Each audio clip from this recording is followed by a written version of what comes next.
Just bear with me for a second, ladies and gentlemen. Just have a slight Wi-Fi issue with a Staffordshire Moorlands computer.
Good afternoon, everybody, and welcome to this afternoon's Staffordshire Sustainability Board meeting.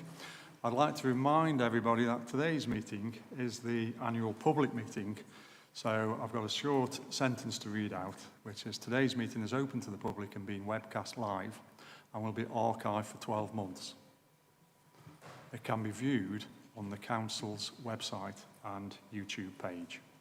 Thank you. So again, welcome to today's meeting. Do we have any apologies? Thank you, Chair. Apologies have been received from Councillor Mike Davies.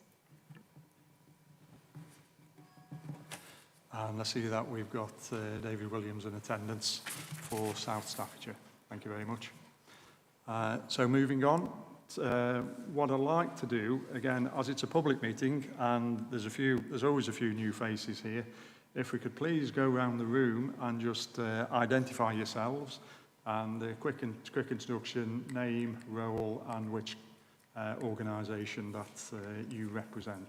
So I'll start. Nigel Yates, Staffordshire Moorlands District Council. I'm Cabinet Member for Climate Change and Environment and Chair of the Staffordshire Sustainability Board. So on my left. Yeah, hi everybody. I'm Andrew Miners, so Councillor for Stafford, Trent Valley, and also on the Cabinet for Connectivity in Staffordshire County Council. Thank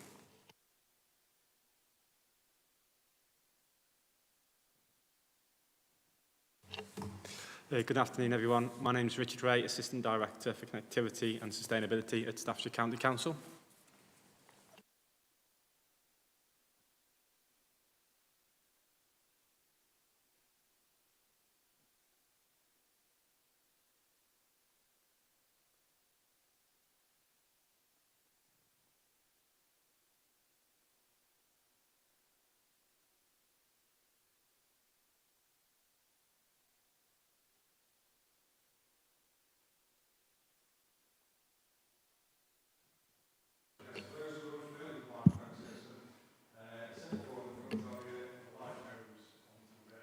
The light goes on to red to see you speaking. That was a Freudian slip of mine.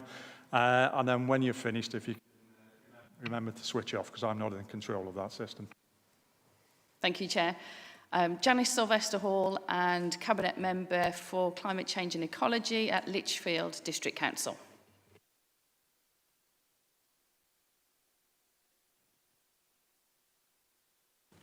Liz Peck, Climate Change Programme Officer, Stoke-on-Trent City Council. Councillor Jane Ashworth, Leader of Stoke-on-Trent City Council. Thank you, Chair. Good afternoon, everyone. I'm Josh Preston. I'm the Head of Operations for Cannock Chase and Stafford Borough Councils. Hi, everybody. Tony Pearce, Stafford Borough Council, Cabinet Member for Climate Action and Nature Recovery. My name's Councillor John Priest, Councillor in Cannock Chase, Cabinet Portfolio Holder for Environment and Climate Change. Good afternoon, everybody. I'm Gabrielle Whitehouse. I'm Head of Regulatory Services at Cannock Chase District Council and Stafford Borough Council. Ian Fordham, Cabinet Member Environment, Stafford Borough Council. David Lim, Head of Waste for Stoke-on-Trent City Council. Lee Booth, Street Scene Manager, Cannock Chase District Council and Stafford Borough Council. Jennifer Norman, Member in Democratic Services, Staffordshire County Council. Liam Archer, Democracy and Governance Officer, Staffordshire County Council. Gemma Walls, Waste Minimisation Officer for Staffordshire County Council. Emma Haynes, Head of Waste Management for Staffordshire County Council. James Cartwright, Head of Sustainability, Staffordshire County Council.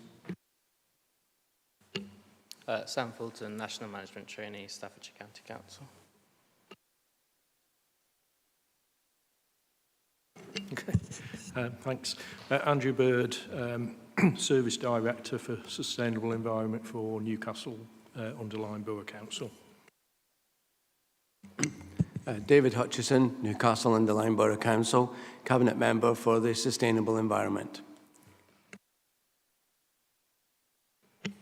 Good afternoon, everyone. I'm Ryan Taylor, the Performance and Climate Change Manager at Street Scene, South Staffordshire Council. Rachel Melvin, Community and Environment Service Leader at South Staffordshire Council. David Williams, Deputy Leader, South Staffordshire Council.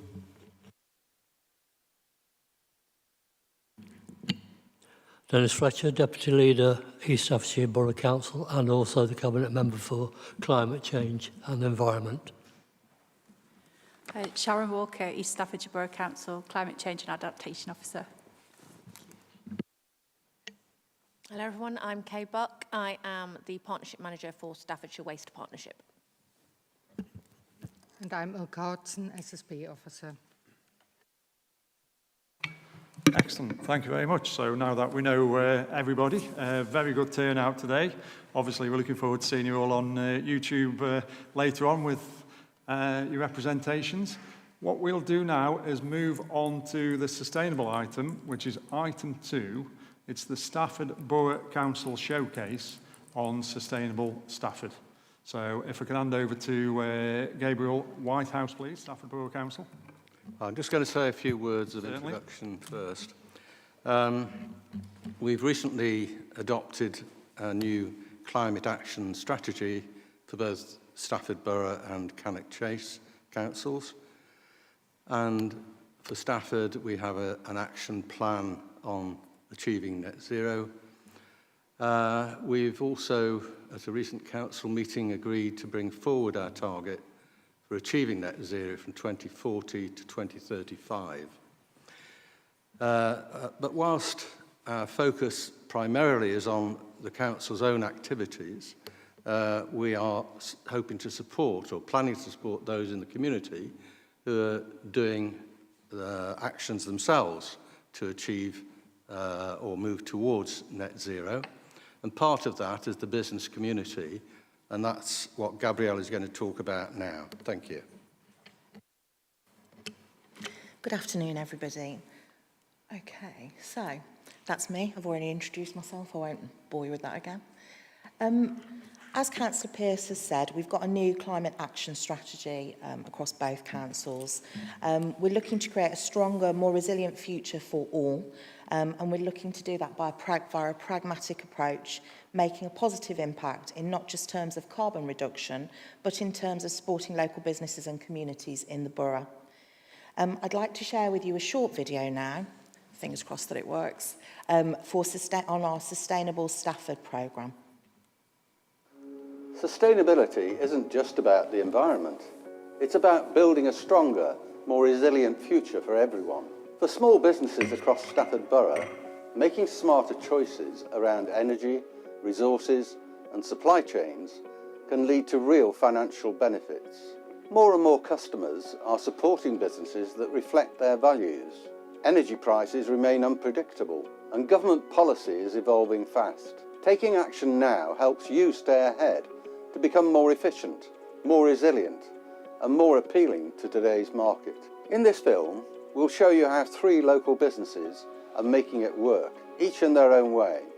If you're a business owner or you're in control of a business, you cannot afford not to have an energy audit or to be more sustainable. Not just for the green initiative, but to be more resilient and keep your business more profitable. So Stafford Borough Council have been a huge help with multiple different projects we've had here at Aston Marina. We just had an upgrade to an electric kitchen, so we've got 3 kitchens here. 2 were already on electric and induction, and the 3rd one we wanted to change from LPG to electric. That's taken the last of the gas away from our site. We're fully electric now. It also helped us with a large solar array.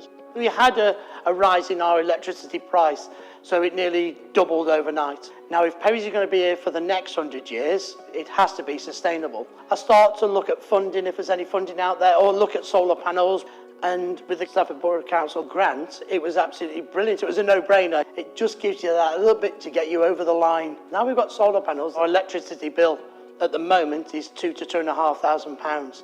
This time last year, before we had the solar panels, was nearly £4,500. And when you become sustainable, it becomes easier to make a margin. All hospitality has been facing some difficult times, especially with energy usage. Stafford Borough Council have helped me to follow a journey of sustainability and reducing our carbon footprint. The project is 3 different parts. The main and biggest part being solar energy. We've had a new freezer room, which operates about 15% more efficient than our old freezers. Put in new fryers. Not only we've reduced the energy consumption, but also we've reduced the consumption of the actual oil. And the whole project really helps us with our sustainability and facing the future, but also saves us money. And for any business, both of those aspects is a real benefit. There was no cost at all to us to get an energy audit. Half a day of showing around site, and then a week or so later we had a full report of advice of how to do it. And it's little things that you don't realise that this energy audit brings up that will save you a fortune. If you're changing the temperature of your water by 2 degrees, that might be £500 a year. Now that the energy prices have risen quite a lot, we are looking at about 3 years for a return on investment. So after that 3 years, you're seeing it's paid for itself. It's good for profitability, it's good for consistency. Having the electric kitchen gives a better quality of product for the customer as well. We're looking at getting a return in about 2 years, and this helps us to secure the future. You don't have to choose between being a sustainable business or profitable business. You can be both. Because when we do this, sustainable does become growth and it does become more profitable.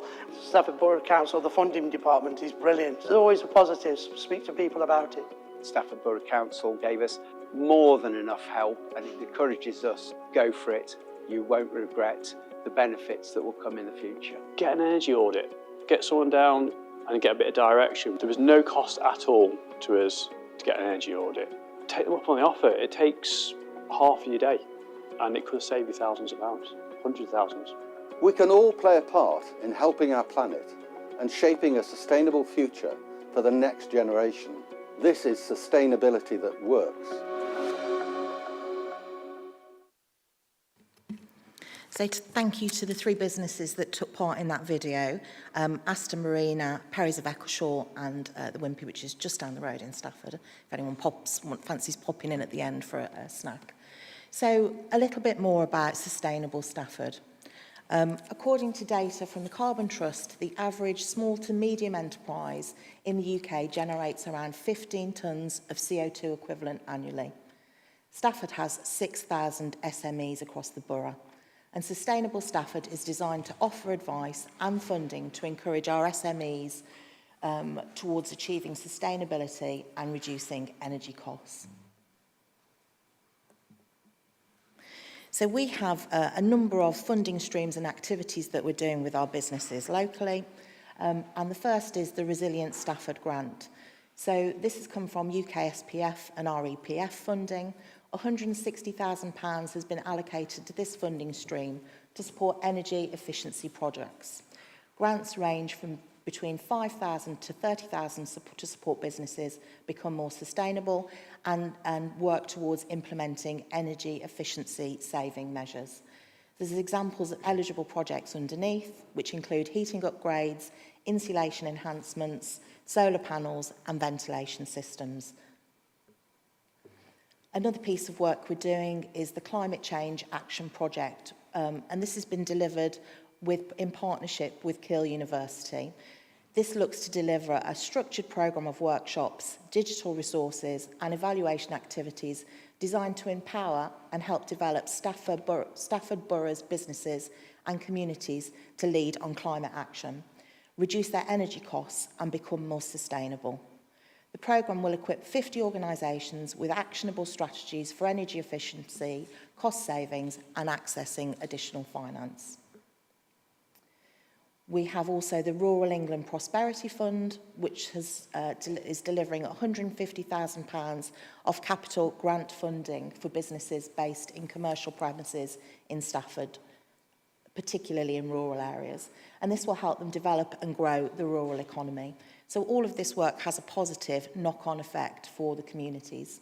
Again, grants range from £5,000 to £65,000 and can be used to help purchase a variety of capital assets, which again include things like EV charging points, farm diversification projects, electric demo kitchens, energy efficiency projects. And we'll come on slightly later in the presentation to see some examples and some feedback from our businesses that we're working with. And carbon literacy training. So we've delivered carbon literacy let me put my teeth back in. We're delivering carbon literacy training to 10 businesses across the borough via the Growth Hub. The training includes work with business leaders and teams looking to embed sustainability into strategy and their operations, developing sustainability professionals who are seeking to upskill and drive change, and individuals within businesses that are looking to start their climate change journey. And this is a short video from Jo Williams at Staff's Wildlife Trust sharing her experience of the carbon literacy training.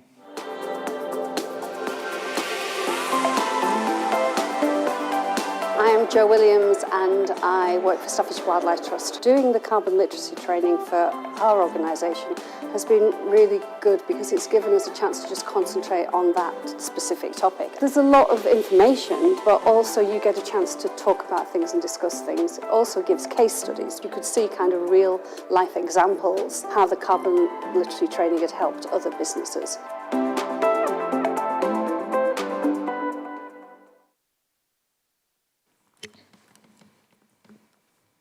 So these are 3 case studies that we've pulled out from a lot of case studies covering similar sort of topics.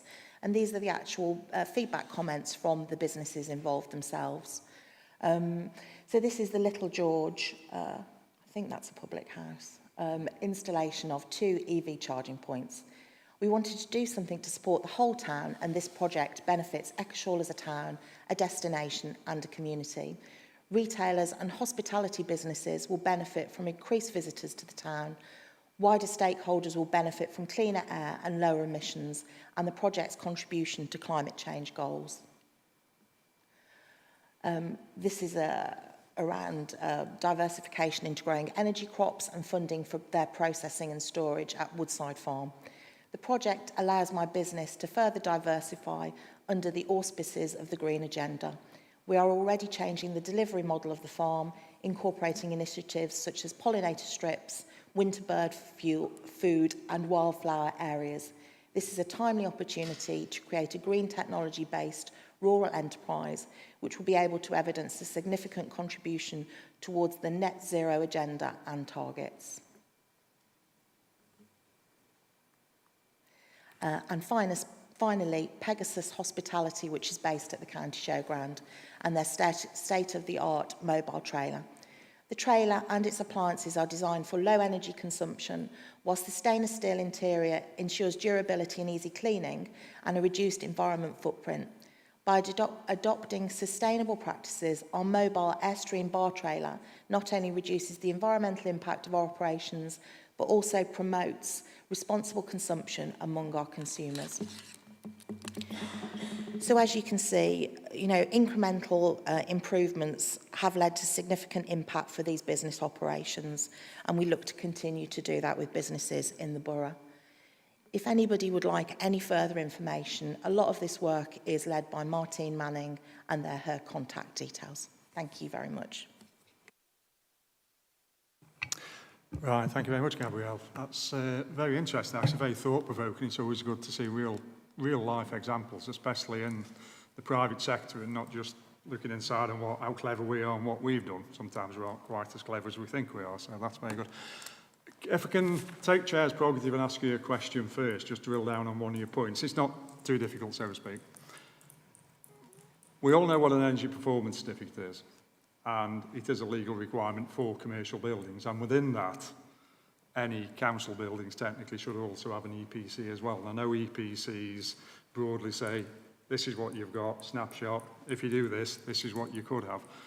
You mentioned in there energy audits and the importance of energy audits, and I've just looked up just to compare the difference, just to make sure you're not thinking of an EPC. And it says, what is an energy audit? As a detailed in-depth assessment of a building's energy use and the performance of its systems, which is a much deeper drill down. Now, I think just having an energy audit would make a 10% difference on energy usage, just because somebody's told you what is in plain sight in some respects. What kind of uptake do you get on that? Are the private companies, do you do them yourselves in the council on some of the buildings which you use? And how are those funded? Is the grant funding for that? Is that part of the 160,000 which you put aside?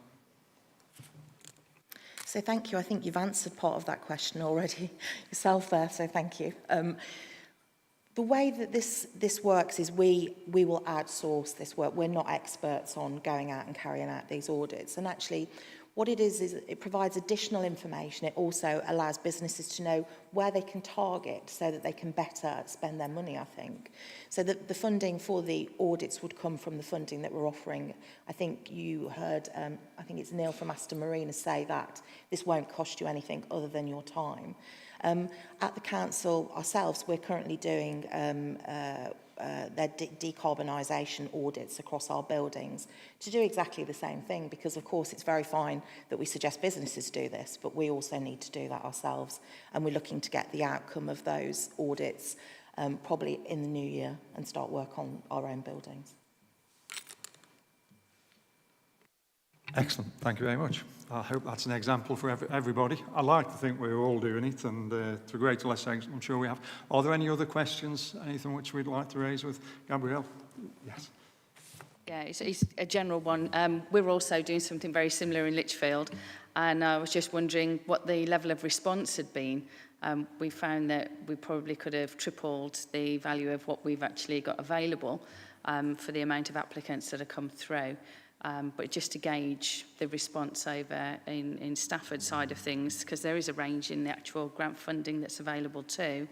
But we're just very keen locally to make sure we're trying to help as many of those small businesses who are being really hurt by the increase in the utility bills and what else that we can do in the future. Absolutely, I think really good question. We found in Stafford that we could spend the money, as you've already said, many times over. Businesses are very keen to do this work because actually for them, you know, what else can they do to manage their energy bills, you know, and it's about giving the businesses their control back and supporting them to do that and be independent and proactive in their approach. And I think there is variation across the county where you look at pick-up of this funding. So for us, it's also about ensuring in the other part of the authority that in Cannock Chase District Council, where there's been less pick-up, that we're doing stuff to encourage businesses to join up. So we've been on the radio. We'll do lots of press releases around our new strategy, and we'll be publicising. I know we go out and we do road shows. So I think in Stafford we've got some great people involved in the work from the economic development team, and they've been really proactive in targeting the businesses. But yes, if anyone wants to send us some more funding, I'm sure we could spend that as well. Thank you. I have just got one point to add, because at Staffordshire Moorlands, we looked at it in a slightly different way when we were going on our decarbonation pathway. We start off with the really big buildings, leisure centres being the obvious one. Because of, I'm saying it's only taken 20 minutes before I say, because of local government reorganisation, we're very much aware of a groundswell from the parishes and the towns of asset transfers where they feel smaller buildings. So we've done informal but learned, shall we say, audits of smaller buildings, smaller assets, things like changing rooms at playing fields, things like public toilets out in the Peak District, just to get a snapshot of where we are, because they're the ones which it's easy to see a big thing like a leisure centre, it's easy to see a big thing like the council offices. But we ended up with a target list of 25 small community buildings, which just need very small interventions to make a considerable difference. You know, like a small toilet block, automatic light switches when you go on so the lights switch off, changing them to LEDs, making sure the heater is a more modern heater than the old-fashioned type and things like that. So yeah, it's very thought-provoking, to be honest. Are you listening, Bernadette? Thank you very much. Thank you. And thank you very much for that presentation. Thanks very much. Very interesting presentation there. I'm just wondering how there's 6,000 small, medium enterprises.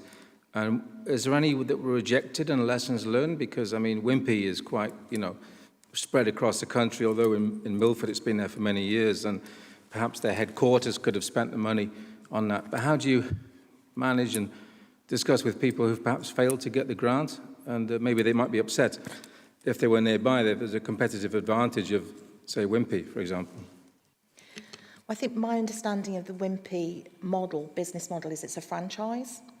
So actually the money spent in the Wimpy is for that business in Stafford, and he's obviously applied. So I'm not aware of people that have been rejected. However, there will be people, quite rightly, as you mentioned, that don't necessarily meet the criteria for local money to be spent in local businesses. But I think what we would try and do, and certainly from a pragmatic approach, I would imagine that my colleagues in economic development in the initial conversations would make it very clear who we, and actually when we go out to share this information, we make it very clear who can apply and who wouldn't meet the criteria. And if people are disappointed, I guess we'd get them to get in contact with maybe their MPs locally and see if there's any more money that can be pushed in this direction, or other sources of funding to support businesses. Because again, this isn't just about sustainability, it's about supporting businesses that are struggling in Stafford.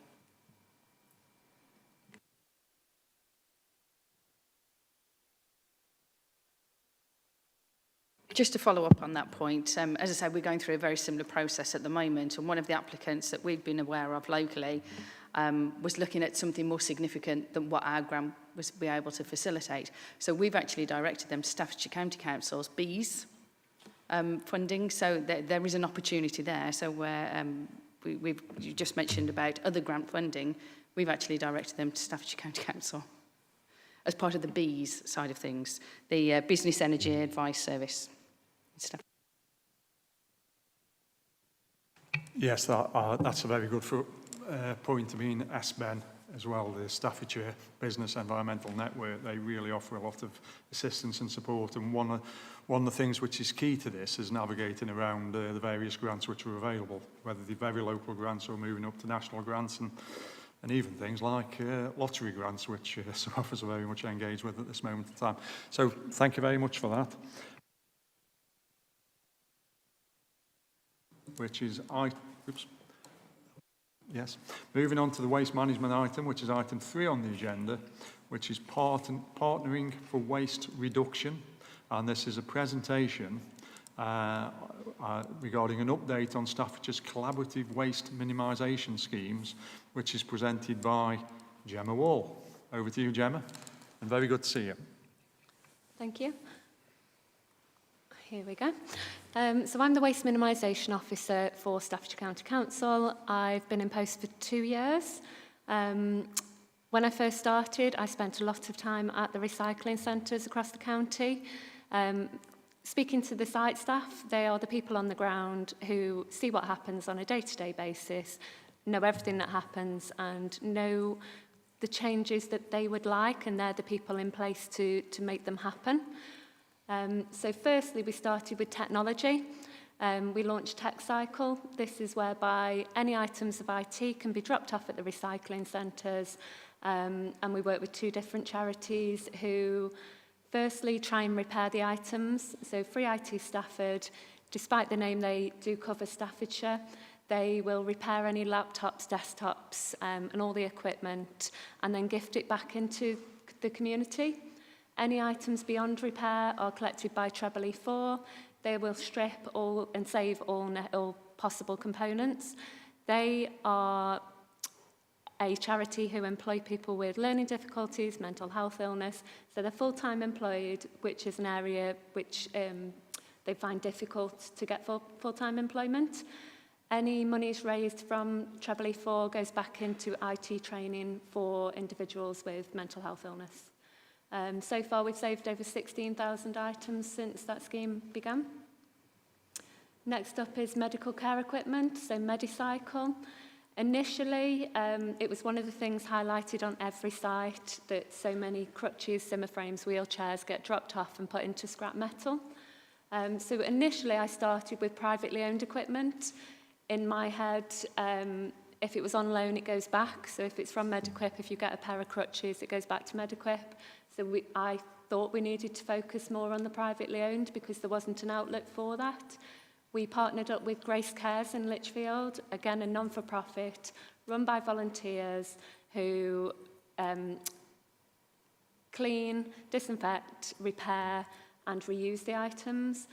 Any profits raised goes back into carers in the community. So they provide hospice grants, they go into care homes and do activities, they do lots of learning sessions. On commencement of the scheme, we were inundated with items of on-loan equipment. So with talks with our health and care team, Mediquip and Grace Cares, we've now launched the partnership together. Mediquip collect from the sites, regardless of whether they're on loan or privately owned. They take them back to Mediquip, they clean them, they separate. They drop off to Grace Cares. In return, Grace Cares save all the Mediquip items that get dropped off there accidentally. So they do a swap over. In doing this, any Mediquip items that get returned, we get credits back. So thousands of pounds have been saved with the items that have been returned back via the recycling centres.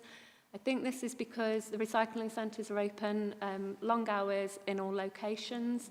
Generally, when you've got medical care equipment, it's at a very emotive time. You want the items gone as quickly as possible, and having the return system via the recycling centres makes it more accessible to residents. Paint Cycle is probably the most successful and well-known scheme. This was rolled out initially to 12 out of the 14 recycling centres, and that was done by the end of August last year. In the last couple of weeks, we've managed to get it onto Newcastle, so it's now at 13 out of the 14 sites. This is whereby we've all got paint sitting in the shed. If it's usable, over half full, it can be dropped off and put into the shed, and anybody can take it free of charge. So far, over 60,000 litres of paint have been taken, which has saved over £30,000 from disposal, but saved many more thousands in purchasing for residents or community groups. Charity reuse, so we have a charity container on 12 out of the 14 recycling centres. If any items, the recycling staff see anybody with items that are usable, they'll ask them, would you like to donate them to charity? Charities, schools, community groups, people who can make use of the items can get a pass to come and access the site to take items.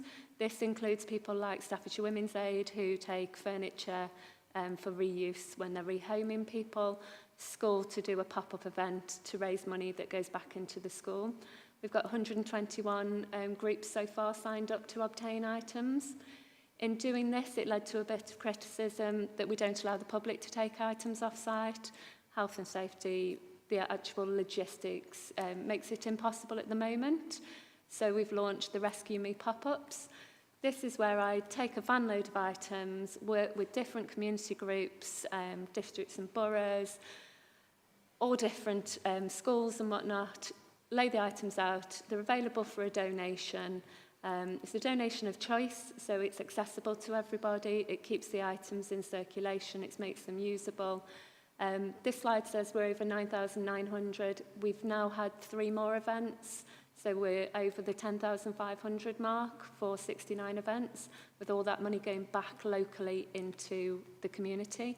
We've actually held one today in SP1 internally in conjunction with the Macmillan Coffee Morning. That's raised over £180 and half a van full of items reused. But also it's the engagement, it's talking to people that these items should not come to us. They should go to charity shops, they should be gifted on Facebook Marketplace. There's many alternative uses before coming to the recycling centres. Bikes, we have hundreds of bikes dropped off at the recycling centres, which led to sort of many questions about what can we do with them. They're usable. A lot of them are perfectly usable. Some need a bit of work, some are spares. One of the initial schemes that was launched was Chain Reaction. This is working in the Staff's Moorlands. So we support Staffordshire, Moorlands Climate Action, Borough Town Council, and lots of other groups working together. The first event was a sale in Biddulph. It was at Biddulph Library. I took a van load of bikes. There was around sort of 30 to 35 bikes. Moorlands Climate Action were there with their repair cafe to do a service. The police were there to do marking. People could make a donation, suggested £10 donation for the bike, the service and the marking. It worked really well, so we've launched another event in Cheadle with a maintenance and repair, and then we've got one coming up on the 26th of October with a bike servicing event in Cheadle. We're launching a new initiative on the 6th of October with the Halfords organisation. They have a project in one of the local prisons where the prisoners can get a bike technician certificate and qualification. Bikes are dropped off previously by Halfords, so they were new bikes that were being dropped off, stripped down and built back up. We'll be sending our bikes, they'll be stripped down, built back up. Any new parts are being provided by Halfords. The bikes will then be returned to us. Initially, we're going to use them with our employment team, so we're making access to employment easier. We can then look at sending them to schools or any organisations that need them. We can send whatever size bikes we want and they'll be serviced and returned back to us. Any bikes at the moment that aren't used in those initiatives, Moorlands Climate Action come down to Stafford, do a servicing day where they service bikes. They are kept to one side for our care leavers scheme. Any bikes that are needing a little bit more, they need a part or two, or they're beyond repair and they just basically spares or repairs or parts. We do a bike sale. People have to sign a disclaimer to know that they aren't usable at this moment in time, but they could be with just a little bit of work. The monies that are raised from that, the first couple went to charity, the last one went to buy helmets, lights and locks to then gift on with the bike to either our young people in care or that's going to be with the employment team. The next bike sale is being held at Biddulph Town Hall on the 11th of October. The monies raised from that are going to buy lights, which will be available within Biddulph for people who ride a bike. They can collect lights free of charge. So touched on the Care Leavers Hub. So this is whereby our young people, when they're leaving care, they are going into their own accommodation. We've got a hub in Stafford where we've got 3 basically shipping containers that are full of really good usable items. So one is laid out with all your household items, cushions, curtains, crockery, saucepans, pictures, mirrors. The next one is all your downstairs, so tables, chairs, sofas, side tables, and then upstairs we've got bed frames, chest of drawers, bedside tables, wardrobes. The young person can come down with their social worker and choose their own furniture. They can choose exactly what they want, and they can also choose a bike, so they can check it's the right size, pick up the lights, helmets, locks at the same time, and that all gets delivered to them. So in sort of 6 months, over 10 tonnes of weight of items have been taken by the young people. We've estimated that around £35,000 has been saved if they were to buy that either second-hand or new, which is a lot of money saving for the young people, and it's also saving us money in disposal. One of the main things when I first started with the County Council is we don't work together enough, and that's in all departments. We focus on our work. So tried to break down the barriers, so working with the children and families team, with the care leavers, health and care, with the medical, the employability team, with volunteers, with their open door scheme, and now with the bikes. Active Travel, they also work on bikes for us, and we can send sort of a young person down to have bike maintenance training, learning how to ride a bike, sit on the digital literacy programme, because I go out into the community, do lots of presentations to town councils, parish councils, community groups. So getting those connections, which we also need within the different teams. We have been shortlisted for quite a few different national awards, which is really great to showcase that it is being recognised what we're doing. We've been shortlisted again for the National Recycling Awards in November for different programmes.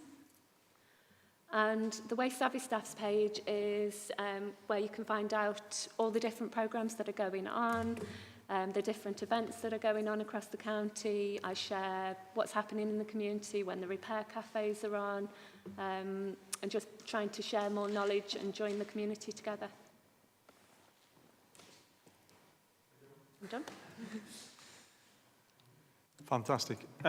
As somebody who really likes to engage and get involved in this, I mean, I must admit, I mean, you always, as you know, you're always very welcome in Biddulph, and you'll notice that my hometown is mentioned a couple of times. I have to claim a little bit of responsibility for chain reaction because of, as mayor, I did a charity bike ride from Biddulph to London to prove sustainability, and everybody jumped on the bandwagon, and I was busy trying to navigate Regent's Canal, which was very difficult, and all these lot were up in Biddulph having a good time and ignoring me, you know, so there. So, but no, it's very good. I mean, is everybody in this room aware of the Waste Savvy Facebook pages and social media? Because it is something which well and truly does want linking and distributing. They do an absolutely fantastic job, and the link in with the repair cafe and the broader base which that gives is absolutely brilliant.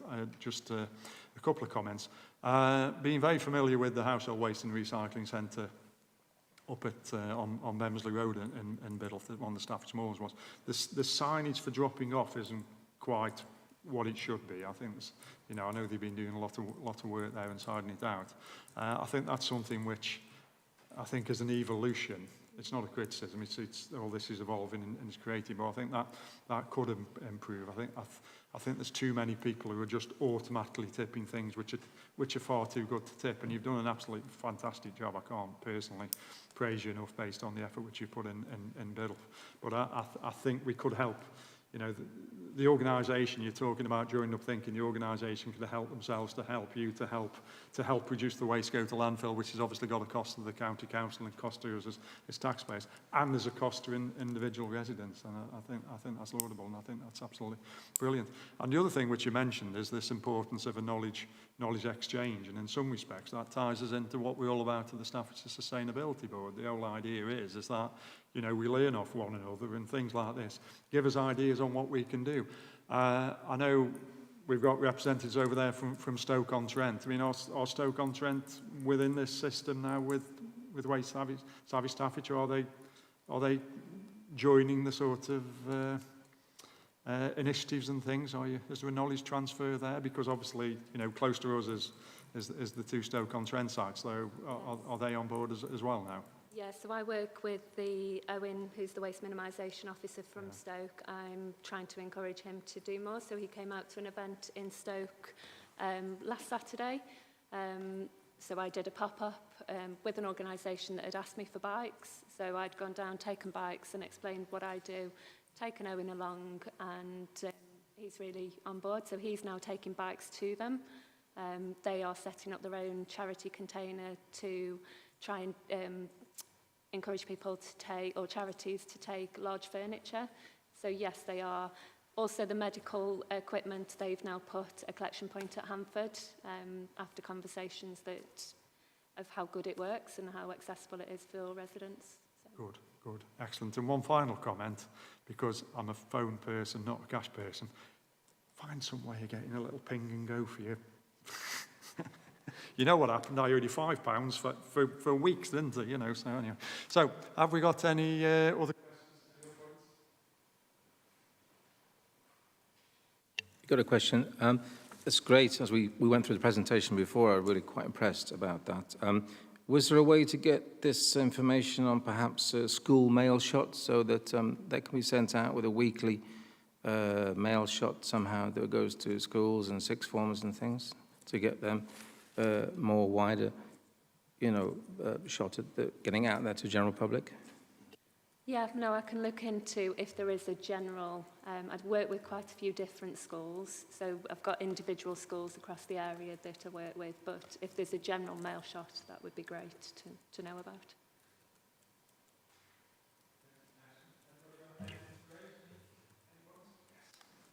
Yes. Thanks, Chair. Yeah, that was lovely to hear, actually, all those different initiatives that are available there. And certainly for Grace Cares over in Lichfield, I've seen the wonderful work that they do. There's others with regards to the bikes. We've got Recycle as well in Lichfield. Recycle. There's a little semicolon in between the two of those. And being able to go and see the difference that they had a donated bike that was then being able to give to somebody who, without that, wouldn't have had the opportunity to start work.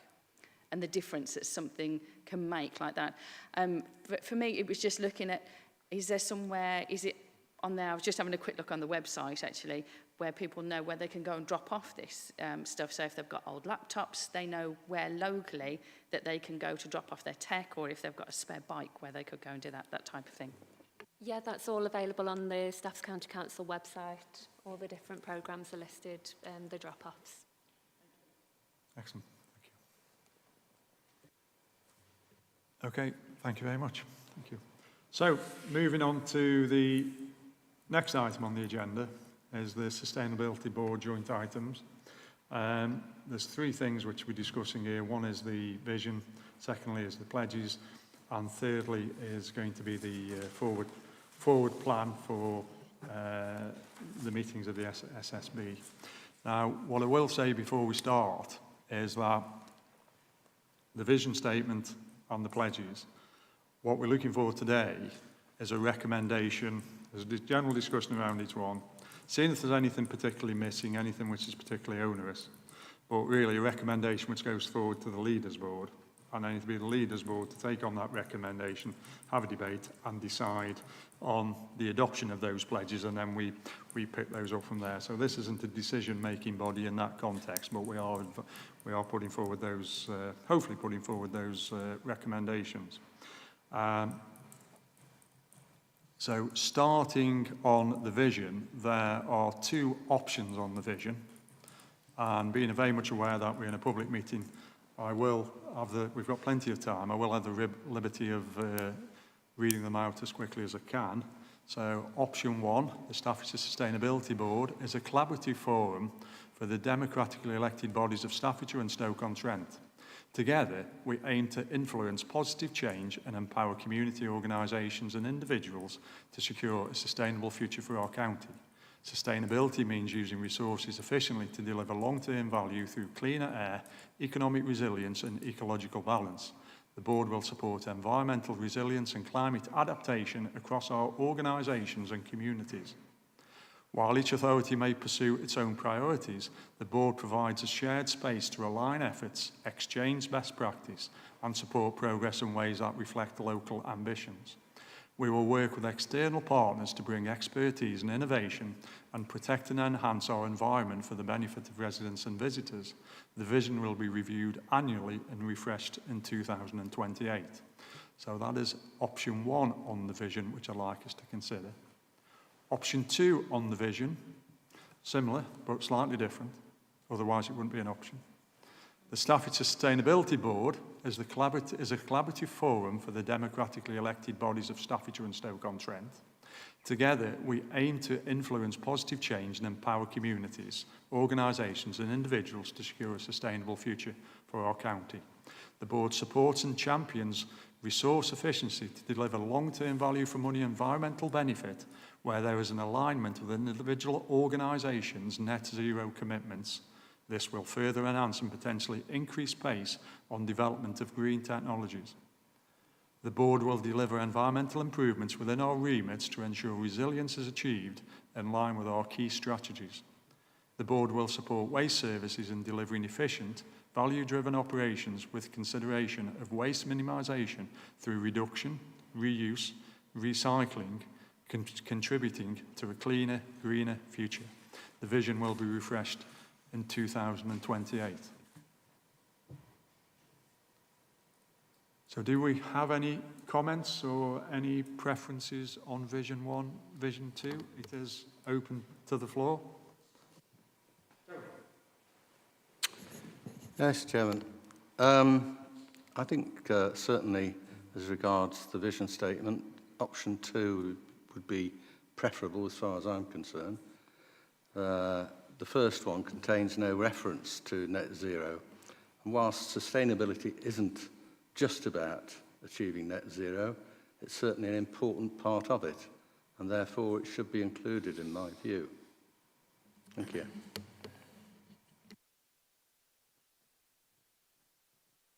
Yep, just like to support those comments in their entirety.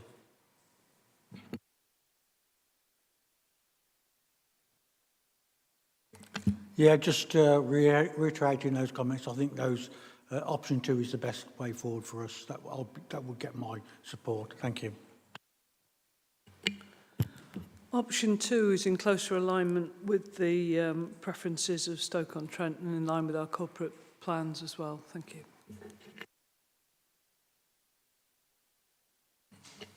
It's the same situation with Cannock Chase as well. Concur.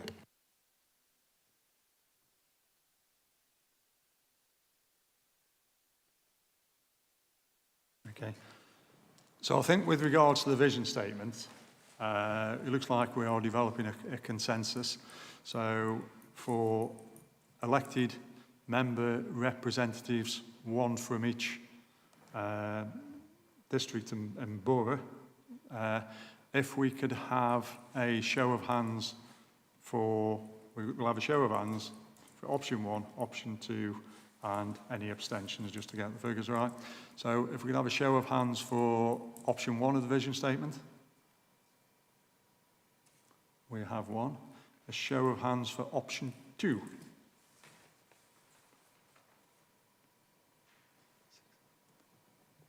We have 8, and are you voting or not voting? You're new to one abstention, so that's fine.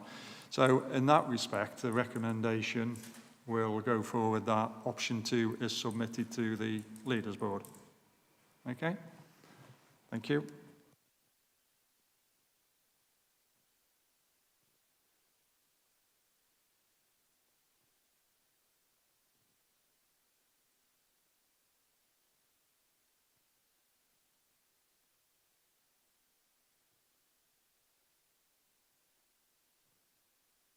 So moving on to the next part of the review of the Sustainability Board vision and pledges is looking at the pledges.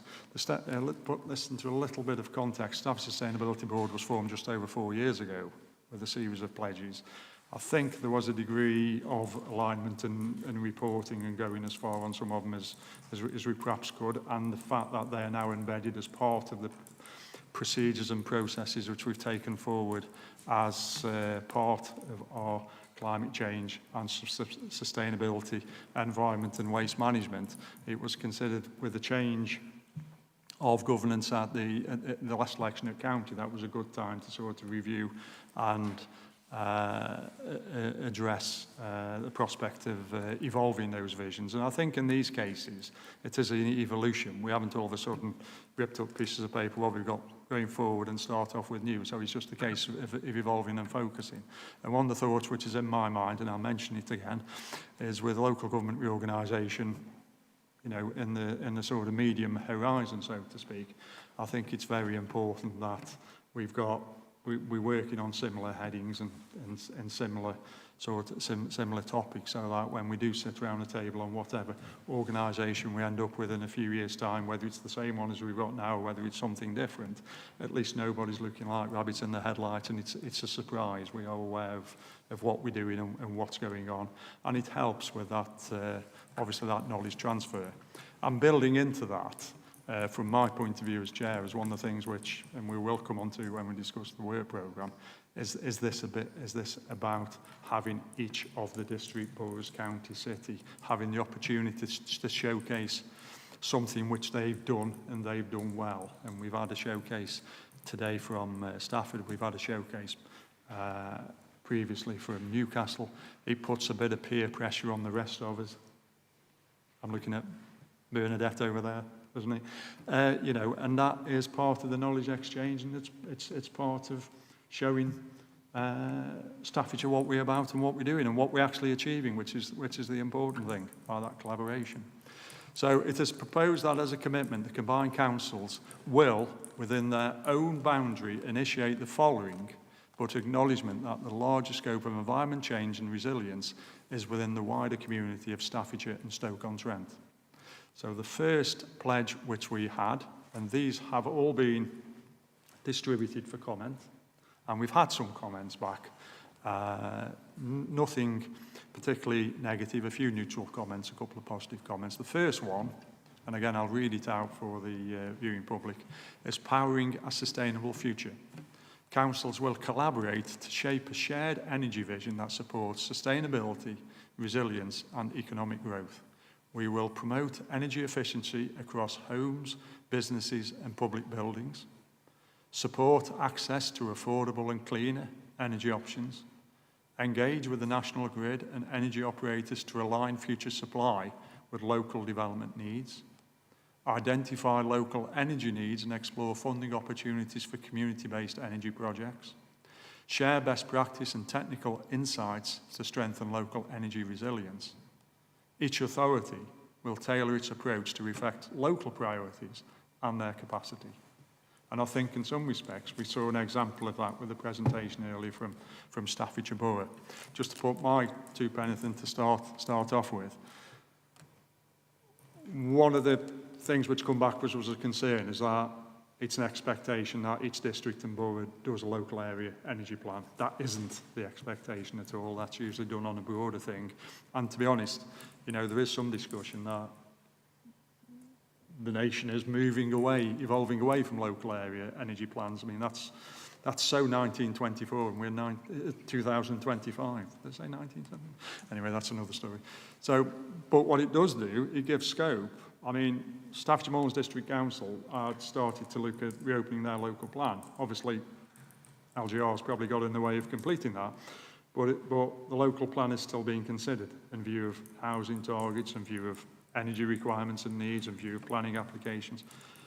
This pledge gives us that ability to put in, if we decide to, and it's a direction of travel which we're certainly considering, supplementary planning documents to support the current local plan to actually help to meet some of the needs going forward on the sustainability and climate change targets.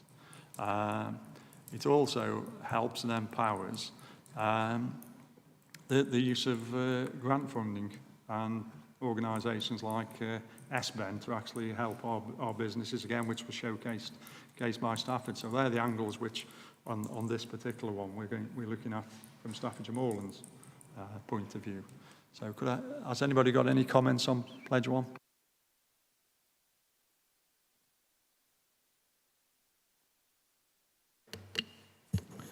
Thank you. I think in general terms, this is acceptable. But what surprised me was the absence of any reference to renewable energy.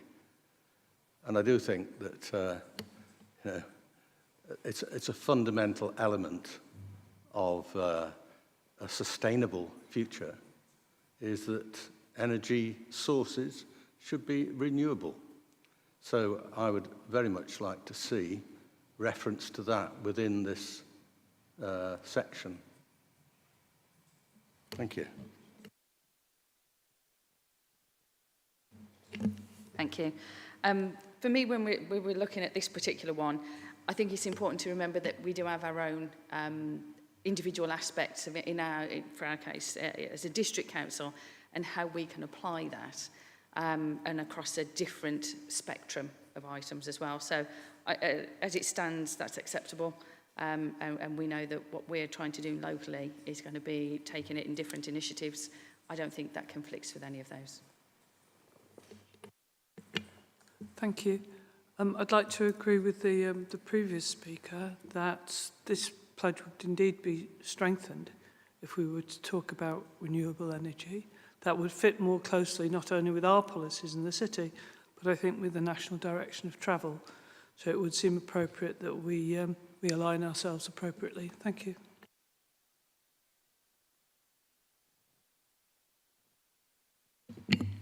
Yeah, we've never met, but I agree again on the bit that is missing is renewable energy.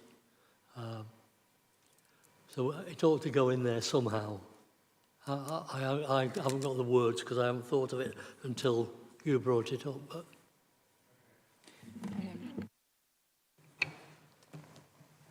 Just bear with me 1 second. I'll just have a word with my technical advisor here on the right.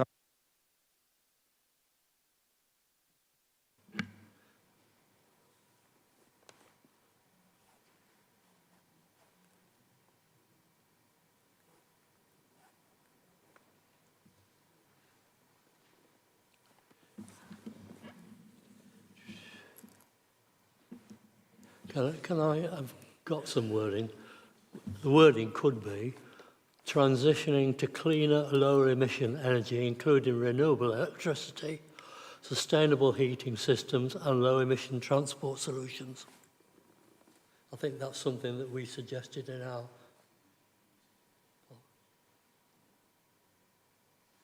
Do you want it repeating? Okay, one of the conversations which we've been having, because, you know, we're obviously all individuals from individual geographical parts of Staffordshire, so getting together is an issue. This is the first time we've got together to review the comments which have come back, is that we've got a meeting in November, which is before the Leaders Board, which is at the Waste Transfer Centre at Four Ashes, where we're going to have a look at how waste is processed and treated.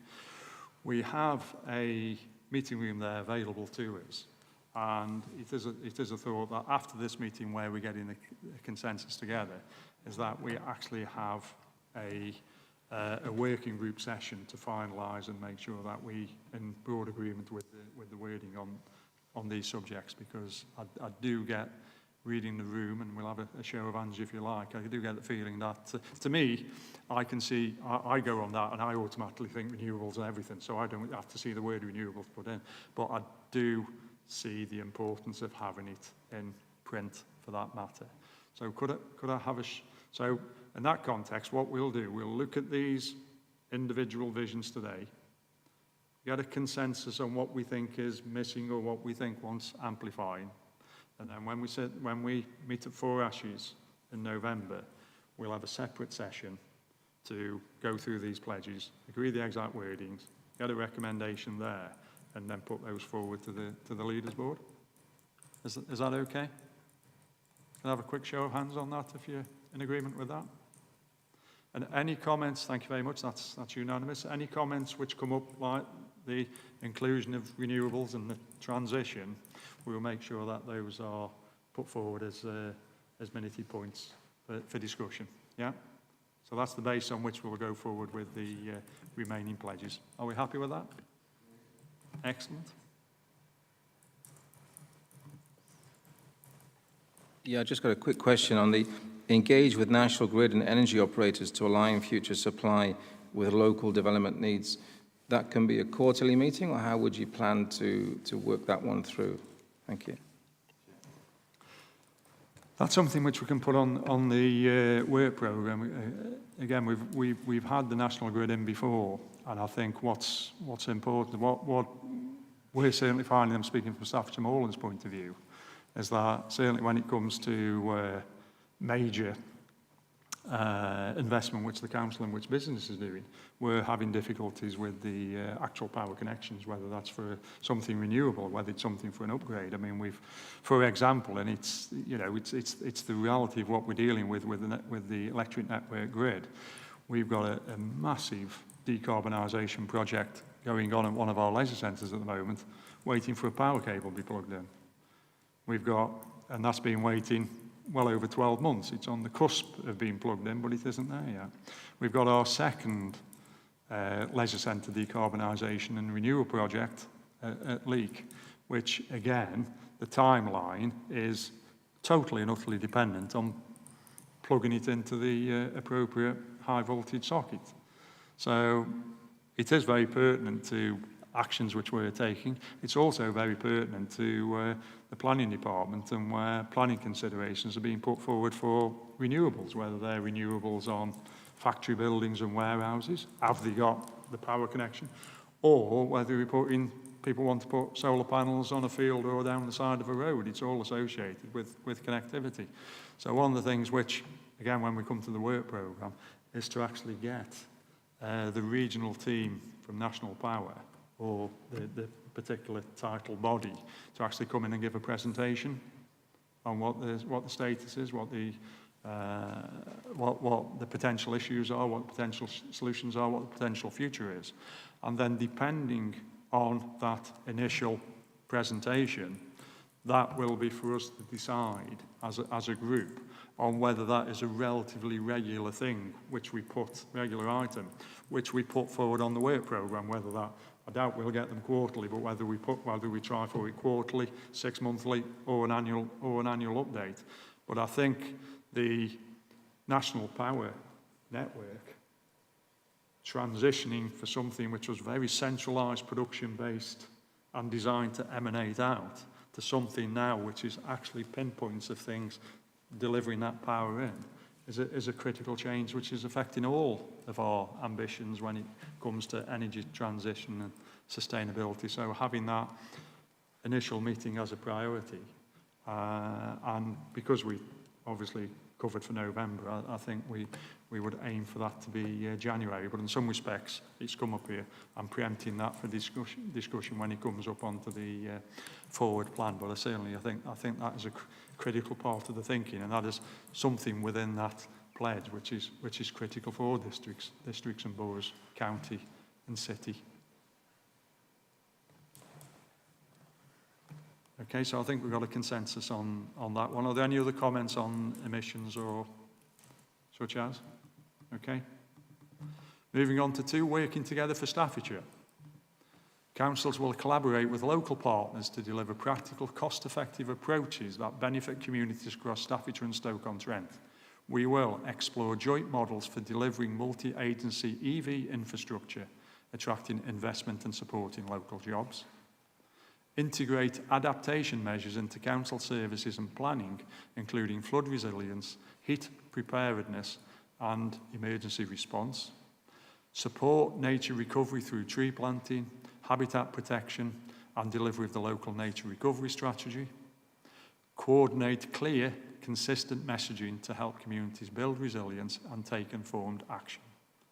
Again, each authority will tailor delivery to local needs while contributing to shared goals through partnership and knowledge exchange, of which Staffordshire Sustainability Board is one of those knowledge exchange mechanisms. Do we have any comments regarding that pledge?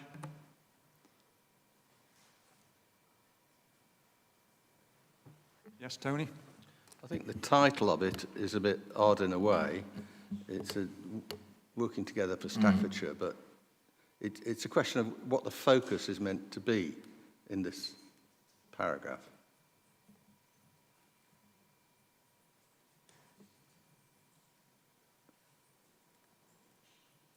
Yeah, I do see that. It is a little bit of a coverall which mops up a little bit of everything, doesn't it, in some respects. Because on one side, yeah. Sorry, if I could suggest maybe working together for a more sustainable Staffordshire. I mean, that might... Or even working together for a sustainable Staffordshire, and drop the word more. because that's ultimately the aim, isn't it? I think that's a reasonable change. Have we got a consensus on that one? Working together for a sustainable Staffordshire. It's the only pledge which brings in the local nature recovery strategy, because that's obviously a key mechanism going forward, which fits in with flood resilience and adaptation as well, so to speak. So.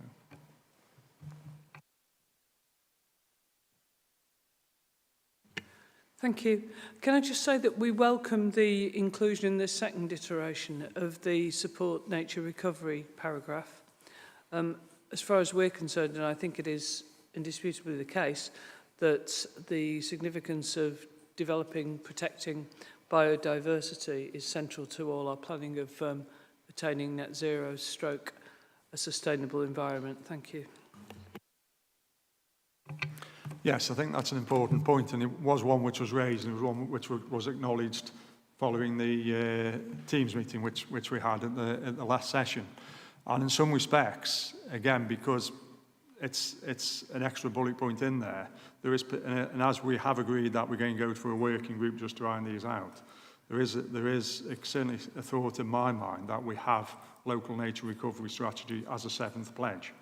Because one of the things which came out of discussions which I had at the side at the Stoke-on-Trent and Staffordshire COP on Friday at Alton Towers is that there was a little bit of concern that the county are doing an awful lot of work, an exceptional job to get the local nature recovery strategy through and completed and published, which is due pretty much imminently, isn't it, Andrew? I think your colleague's working on that. What happens to it then?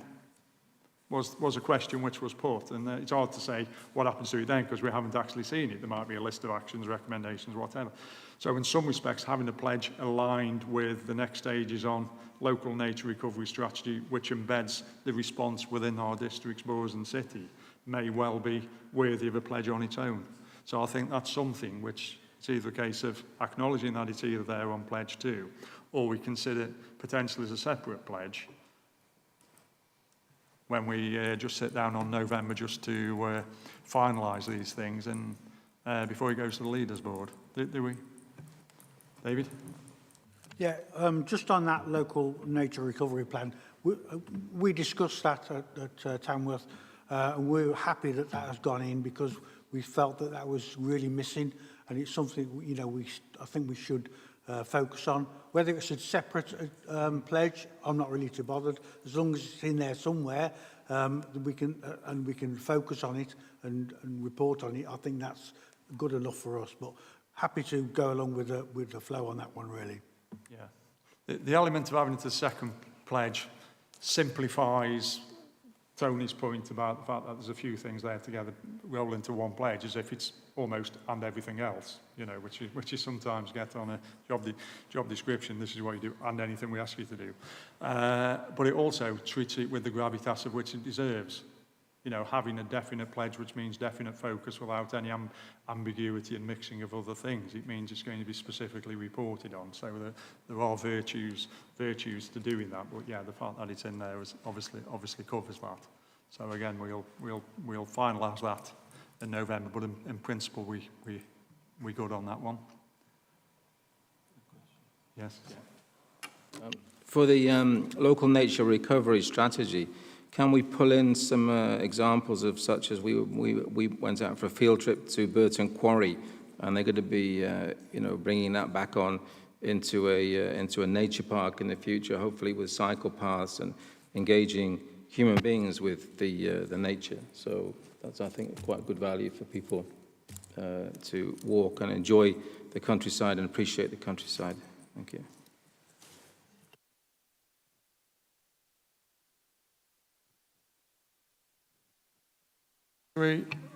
Sustainable travel planning. Councils will work together to promote and enable sustainable travel across Staffordshire and Stoke-on-Trent, supporting healthy communities and cleaner environments.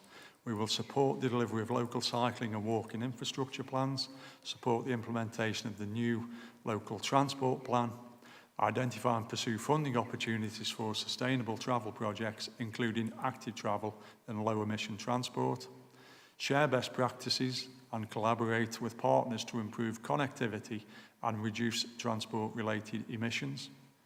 And again, each authority will tailor its approach to local needs while contributing to the shared regional goals. I think we're happy with that one. I'm not seeing anything other than nods or smiles. Excellent.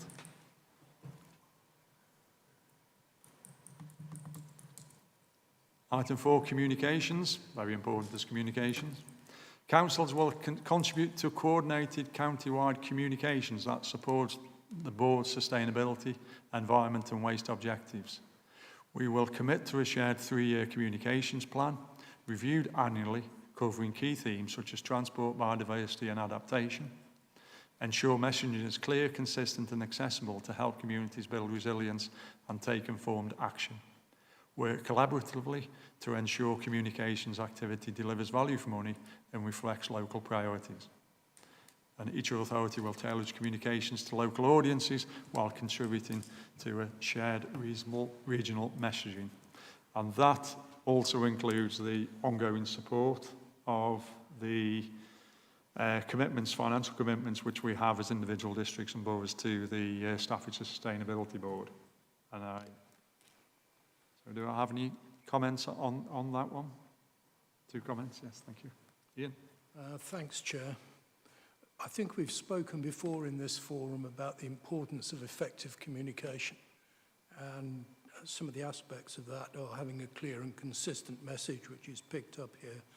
What isn't picked up is the need to reinforce that message to ensure it sticks, and the need to reach out to promote the message to the communities, residents and businesses. And I just wonder whether that second bullet point is a little too passive, particularly where it says accessible to.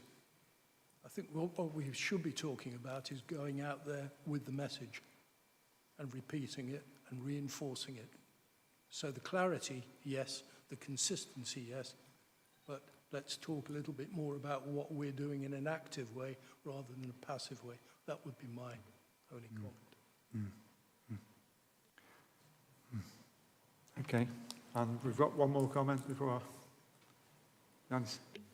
Yeah, I think in the past this is the one where I've sought clarity from with regards to financial contributions. And I know that conversations with the initiatives that we've got doing locally would have meant that that would have been a challenge. So it was just to be clear about, is this still an expectation as far as the comms plan, that there is a financial contribution that's also required? There's an expectation, isn't it? Yes. Yes, and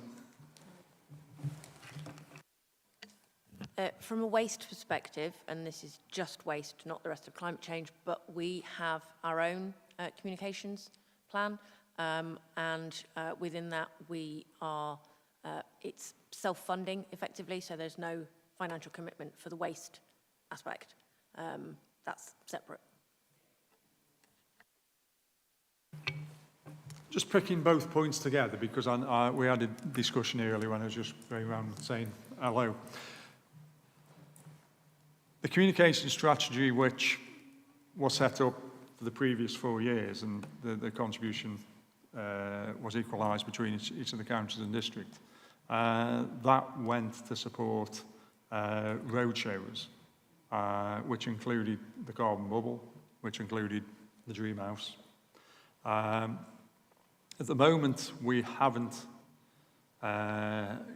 got a strategy developed to sort of have something new, you know, like the next, you know, whatever the next thing to go out and does is.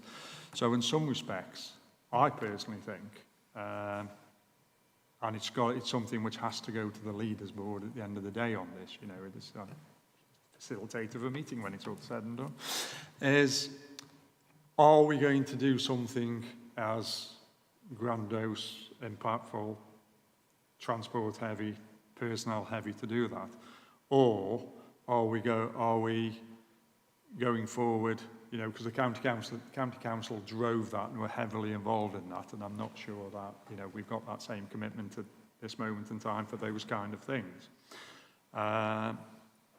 If we're not going to do that, then to me, there's consideration for looking at what budget we need to run the services and secretariat of this committee. And I think that's for the officers who run this committee, primarily Ilka and your team, to actually put forward what they need to sustain over the next 3 years, which takes us up to where we project LGR is, and what we expect to do for that.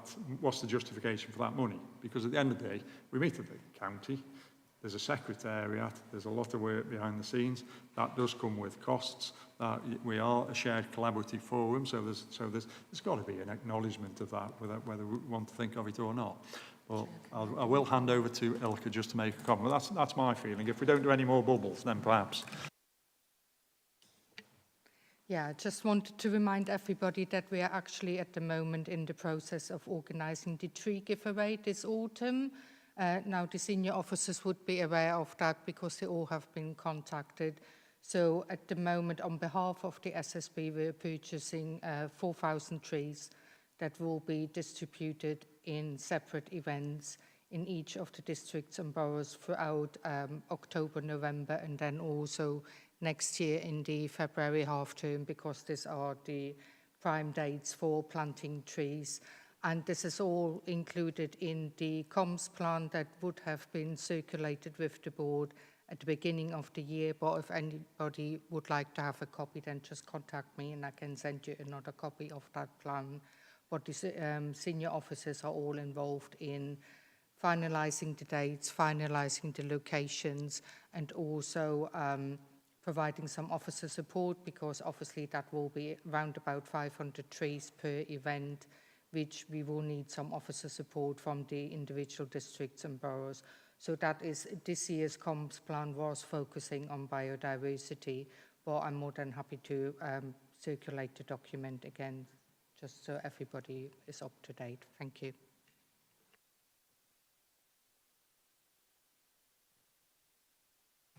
Which I have to stress is a carryover from last year, not something which is sneaked under the radar from this year, just to stress that. So, yeah, okay. So, Jane? Right. Not trying to be awkward, but I may have a problem here, which is that I'm new to this portfolio, and it's quite possible that my predecessors have sorted this all out and everything's hunky-dory, and I've just got caught short not having properly prepped. But I need to give notice, I think, that it's not straightforward for the city to commit to a plan for 3 years because we're not part of the county structure, but essentially. So we need to have some understanding that when this comes to the leaders board, I may come up with a smarter little way of giving us the back door to get out of if that proves necessary. Just a note of warning, really. Thank you. Yeah, yes, that's certainly noted. Yes. Thank you. So otherwise, that communications plan as written will go forward to the leaders board for discussion. If there any thoughts which come up or any comments, as we are going to have a brief separate working group session on the pledges which still require a little bit of refinement, we could always bring it forward and discuss it there. So the next pledge was baseline reporting. Councils will prepare and publish annual baseline analysis of their organisational carbon footprints to support transparency, accountability and informed decision making. We will publish carbon emission data from the previous financial year by October each year. Use consistent reporting methods to enable comparison and shared learning across authorities. Share tools, templates, expertise to improve data quality and reporting capacity. Support councils in tracking progress against their own environmental goals, including each council's net zero ambitions. And each authority will retain flexibility to set and pursue its own targets while contributing to a shared understanding of regional progress. And I believe that is effectively an evolution of previous base reporting, so obviously that will have to stay in there. It's pretty much a carryover from the previous SSB pledges. So do we have any observations or comments with regard to that? Dennis? Yeah, bullet point 3, support councils in tracking progress. Somewhere on that, Unless it's stated somewhere else, I'd like to see there just the word achieving and tracking progress. Okay. So supporting councils in achieving and tracking progress against their environmental goals, etc. Yes, I don't think that's a particularly difficult change to agree. Are we in agreement that that's okay? Keep it out of the working group, which has got to be focused. Yeah, we can put the word achieving there then, I think that's fine. Yeah, okay, excellent, we've got consensus on that. Excellent. That was painless.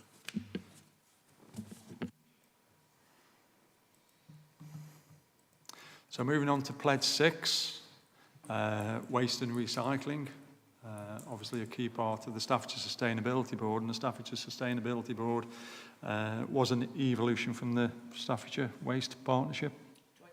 Joint Waste Management Board, before my time. Staffordshire Joint Waste Management Board, so it's an evolution. So waste and recycling. Councils will work together to deliver waste and resource services that are efficient, customer focused and aligned with environmental best practice. We will promote waste reduction and support residents to reduce, reuse and recycle. Apply the waste hierarchy consistently across services and communications. Develop a joint resource and waste strategy by summer 2026, setting shared principles for the next 20 years. Ensure services are financially efficient, legally compliant, and responsive to local community needs. Encourage circular economy practices through education, engagement, and partnership working. Each authority will contribute to shared goals while tailoring delivery to local priorities.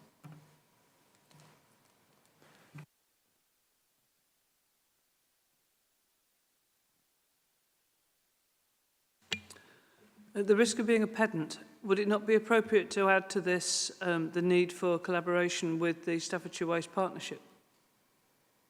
We don't want 2 streams of work going on, do we?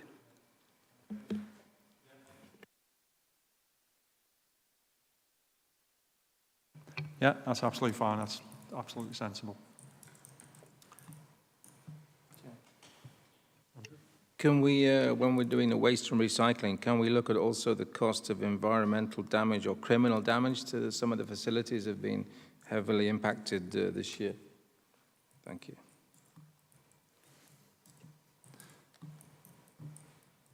That can be done within Staffordshire County Council's report and presentation, can't it?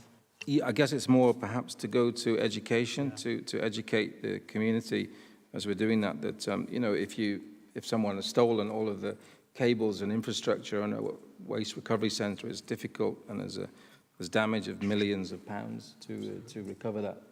So all of the savings we've saved across the board is lost by criminal damage to a waste recovery centre, recycling centre. Sorry, thank you.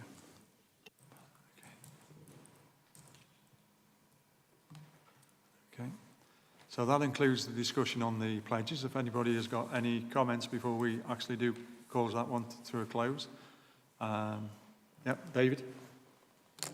Yeah, Chair, thanks for that. One of the things is we haven't had the revised pledges prior to today to be able to take that through our cabinet and actually give it the support. So if we could have these forwarded through staff's ASAP, that would be appreciated.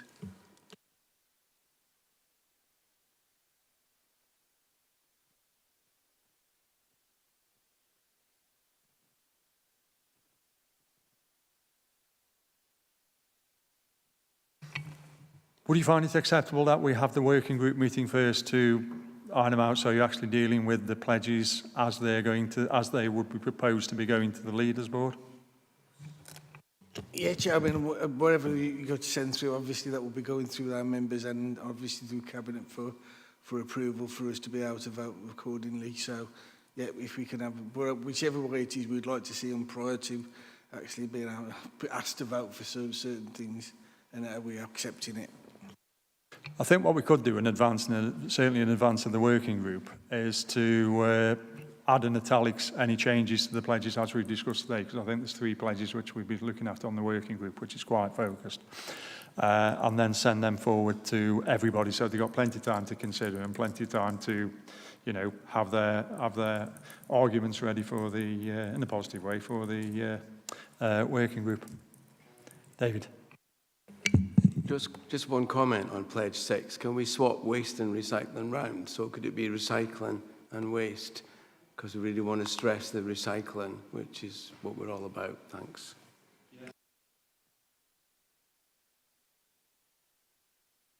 Yeah, not wishing to prolong the debate anymore. Would it be okay if we, you know, if we have got some small changes that we think might be beneficial, we could pass them across to Wilke, who could actually put them into a, you know, a more, you know, a thing that we then discuss at the workshop. I think that would probably be a better way forward. Yes, I think so. I think that's a good idea. We've obviously minuted some potential amendments, which will go forward to that group. But if we circulate those potential amendments in italics to everybody, that still gives people the opportunity in advance of that meeting to put further things on. And then we could have the pledge and we could say, you know, in italics built into it are the amendments which we're suggesting. These are additional things of consideration. And then we could have that meeting and put them forward. And then we'll have a consensus to go to the Leaders Board, and hopefully they'll get signed off and we'll meet in January and life will be good. Yeah, it's like addressing the elephant in the room in this one. With the one for 20 years, with local government reorganisation, is that really necessary to include that in there? Because we're not sure whether any unitary authorities are going to have their joint management system. So we're not quite sure what all we're doing for the next couple of years is laying the foundations for best practices, for the better use of the word.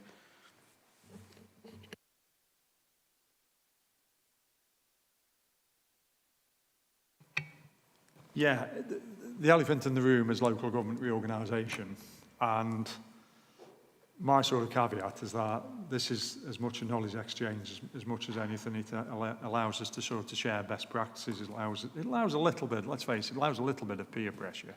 If, you know, the majority of districts and boroughs are doing one thing and the other district and borough isn't, I think we better get our act sorted out, so to speak, and there's always an element of that. But the fact that we are working on things within our potentially disparate, if they're written individually at different times, potentially disparate environment, climate change, sustainability plans, it allows that degree of convergence of thought, even if it's only in this room every 6 weeks or so. It means that post-LGR, for those of us, officers included, sitting around here to discuss the policy to do with climate change, environment, sustainability, we're not starting off with a blank piece of paper. We've started off with some good work, following good practice. So I think there is an element of making sure that we've got different approaches. We've acknowledged that at the bottom, but there's a common thought stream which allows that to be taken forward post whatever happens with LGR. And Kay. The resource and waste management strategy for Staffordshire and Stoke-on-Trent has already been written. It was written last year and had member input throughout the entirety of last year. It's 90% complete, and then the announcement of LGR happened and we decided to postpone it until November, when we would hopefully know what proposals were going forward. It is all but written. We legally have to have a strategy in place, especially within a two-tier waste system. So between the disposal authority and the collection authorities, we have to have a strategy. Our previous full strategy ran out in 2020, when we were supposed to find out the outcomes of a lot of legislation. We didn't. A lot of the legislation was postponed. So we currently have an interim strategy, which is merely a couple of pages long, to cover us.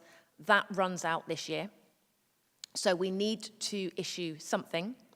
The decision was taken last year that we would aim for a 20-year strategy, because then we don't have to write another one very soon, to be completely honest. That being said, it focuses entirely on overall principles of things like waste minimisation, reduction of residual waste tonnage, for example, rather than specific projects. So with regard to LGR, those principles could easily be absorbed and adopted into it. Anything that we decided to do above and beyond that, such as building of any infrastructure, would require its own documentation and further strategic environmental assessments, for example. So they are not covered within the strategy. That's more broad and overarching, which would hopefully still apply no matter what happens with LGR.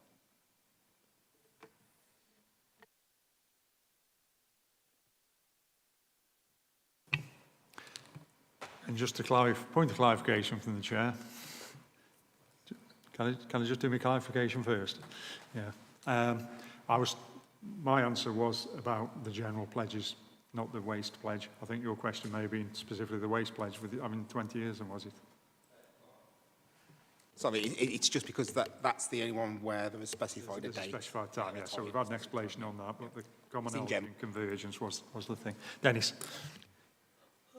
Forgive me if I'm asking questions that have already been asked and maybe even answered, but it's a big room, it echoes, and when people talk quickly, those of us who are hard of hearing don't always get it. So is what we're going to get sent to us the pledges with those bits that have been, you think we've agreed today, in one colour, and the ones that are still debatable in another?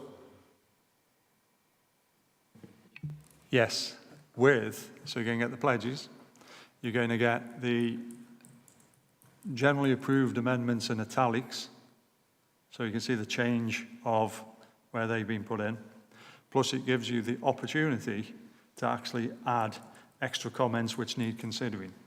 So effectively you will have a pledge which we expect based on the general discussion which we've had now, which will be as is with the odd comment on italics, but a series of bullet points with a name on who's put this forward for them to put their case forward. And we'll discuss that as a working group in the meeting room at 4 Ashes and get a consensus. Yeah. And I'm conscious of the echoing in this room and this.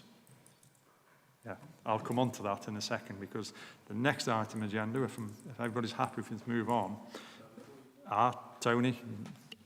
Just a small thing. Reference was made earlier to the carbon bubble. Do we know what's happening to that?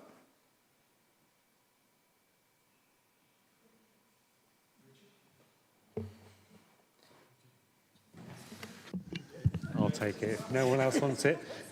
The carbon bubble's still with us. It's in storage. It costs an amount of money to roll out, and erect and keep safe. So it's accessible if you need it.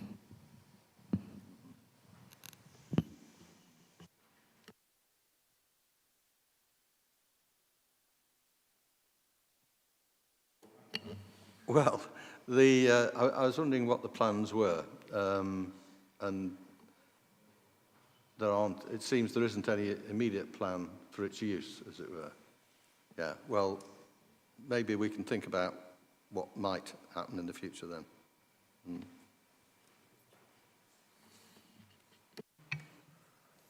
Okay, so we move on to the penultimate item in the agenda, and that is the discussion on the work programme. And what I'd like to do is have a little bit of input from yourselves on the kind of things which you'd like to put in there with the view we're talking about the pledges, so and obviously we can find a slot to fit in with the pledges. The general idea is, with the work programme, is moving forward, we look to have a showcase of a district and borough, or a city for that matter. We look to have an item associated with waste management, recycling, an associated topic. And ideally, we look to have an outside body giving us a presentation on things which affect us and our functions as councils, or affect the wider population, or explain what they are doing in terms of their environmental, climate change and sustainability as a knowledge exchange to potentially give us as individuals in the public sector ideas to go forward. You know, nobody's too proud to pinch somebody else's idea and say, well, that's interesting, didn't think of that, but we could think of that. You know, we've had presentations before from people like the, you know, National Health Service estates, and we've had the police before and things like that, which have done that. So within that, and I'm very conscious that this room is very echoey, and I'm very aware of that sitting up here. The acoustics up here aren't wonderful. Is I want to rotate a sort of what I'd call a chamber stroke classroom meeting, which is here, with an outside meeting. I'd like the SSB to go on tour, so to speak. And the first tour which we're going on is the visit to the Four Ashes Energy Recovery Facility on the 19th of November. Now, they do have a meeting room where we can coalesce, so we've got the opportunity of discussing and finalising and agreeing on a recommendation for the pledges and the vision to go, the vision we've done, but the pledges to go forward to the Leaders Board. So I think we covered on the 19th of November. It then takes us up to the next meeting, which would be the chamber session, which is in Stafford on the 14th of January. So we've got down. I did send all the Climate Change Office Cabinet members an email with the current forward plan on, so I think, have you had the opportunity to look at that? On the 14th of January, which is here, we're looking at the district and borough showcase. Have we got a showcase? Somebody step forward. So if anybody would like to volunteer, you don't have to volunteer now, but if anybody would like to volunteer over the course of the next couple of weeks, ideally, to something to focus on, 14th of January, then by all means put your suggestions forward.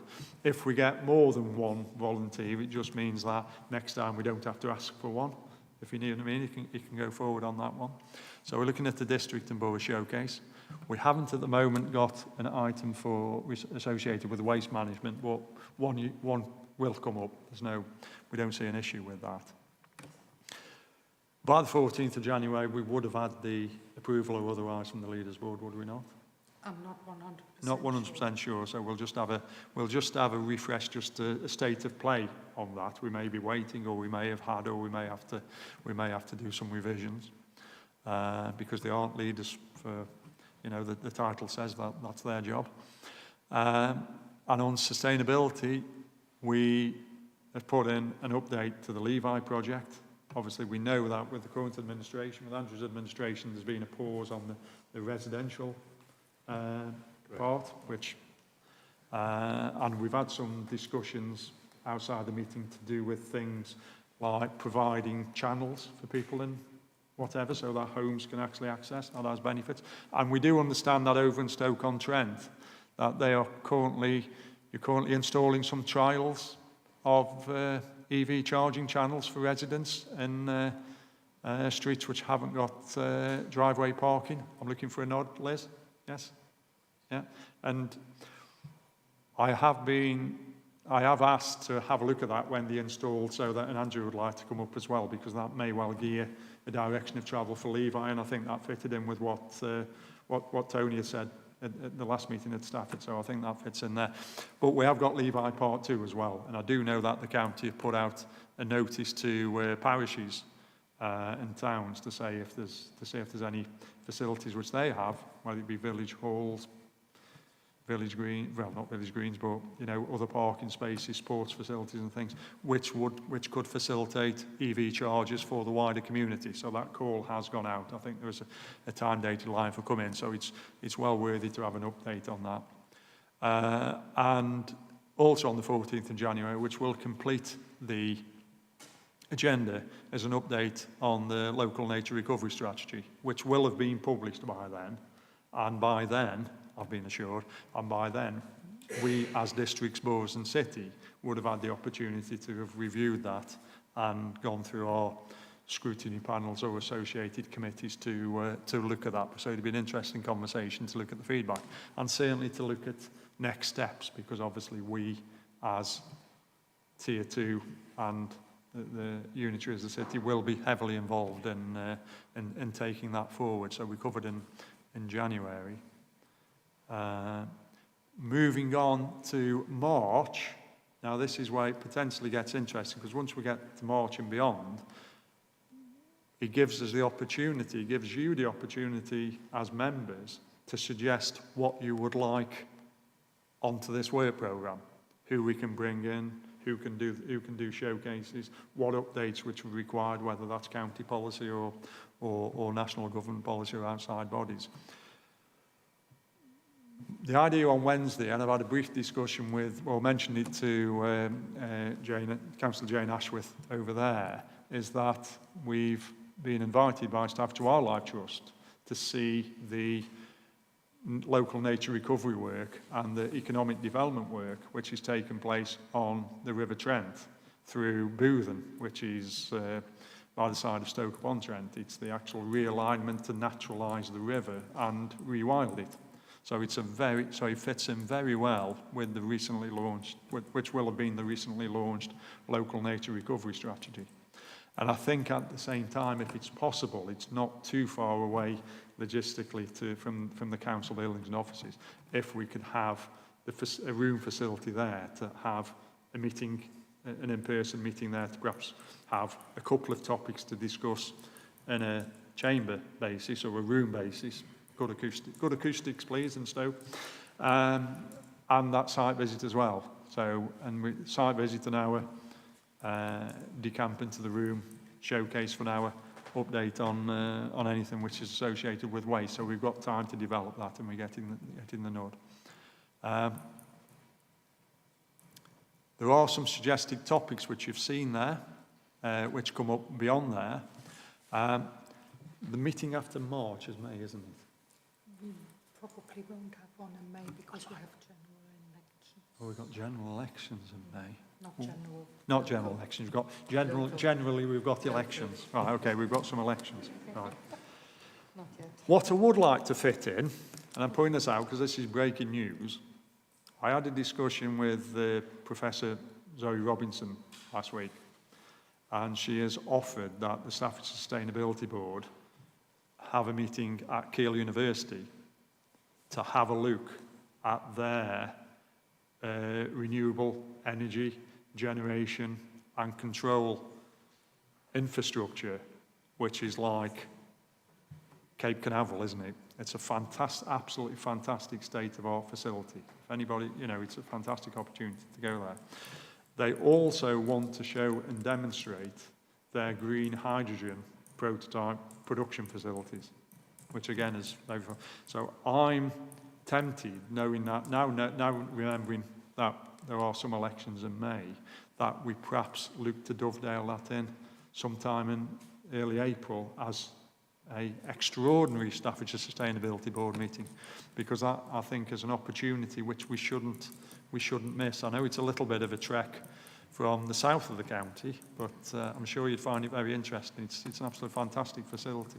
So if you are in agreement with that, we'll look at penciling a date in for an extraordinary and more informal meeting where we meet at Keele University and we let them to drive that and show us what they're doing and what visions of the future are. If we're in agreement with that?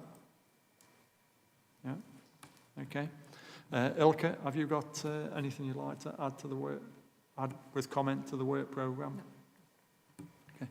But if there are any suggestions, you've seen suggested topics without exact timelines there. If there is anything which is missing, anything which you want to see going forward, or any of those aspects at all which you think that's looks interesting, I hope they cover this, then put something forward to Ilka or myself, and we'll make sure that that's put into the mix and put into the discussion. Yeah? Okay? Happy with that? So, moving on, we have got an item requested of any other business. So, over to Kay. Thank you very much. I am working with WRAP, which is an NGO, which stands for Waste and Resource Action Plan, who provide a lot of support to local authorities on waste management, specific for local authorities. And we are working on developing a webinar which would be online training on the simpler recycling reforms, so a part of the new legislation that came about a couple of years ago. the deadlines for the simpler recycling reform are now starting to happen. So they are more realistic rather than faraway dates now. The intention is that this training would be aimed at members, and then those members would be advocates of the changes to waste management services that are required as part of this legislation. So, for example, some of the changes will be that from next year we all have to have mandatory weekly separate food waste collections.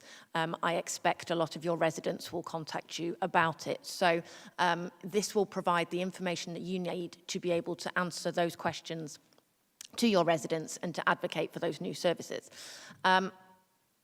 I am developing it with RAP, and I would like to trial it with members of the board, because you already have a certain level of knowledge on waste management that other portfolio holders from other areas of the council may not have.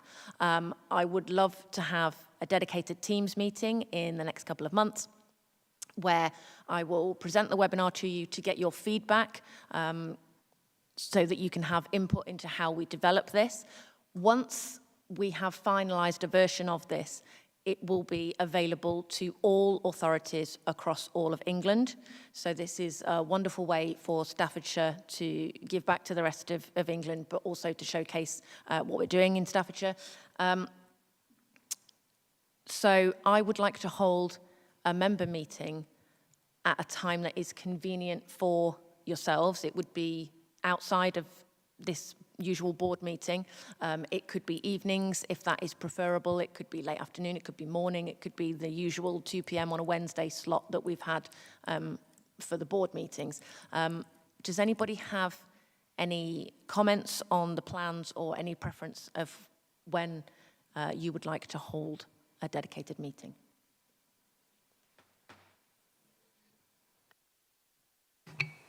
Personally, I think it's a very good idea.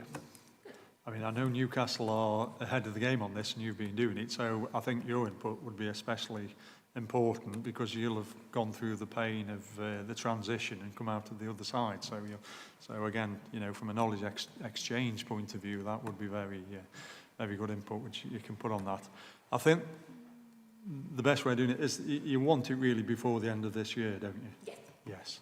And knowing that we have a meeting in November, I would personally think that December is generally a quieter month from a council point of view anyway, isn't it? It's, I think if we put out perhaps the first Wednesday in December, just as a starter for 10, as a hold the date, that will give people the opportunity of coming back and saying, absolutely no, no, no, no, no, and then we can change. I think if we put a doodle poll out, it'll be all over the place, but I think 2 o'clock, Teams meeting, first Wednesday in December, hold the date.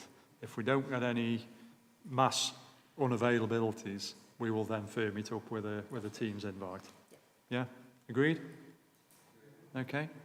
Well, ladies and gentlemen, thank you very much for your attendance and thank you for everybody who's tuned in or was going to listen belatedly on YouTube. I hope you find it rewarding and interesting. And I officially close the meeting now at 15:54. Thank you very much.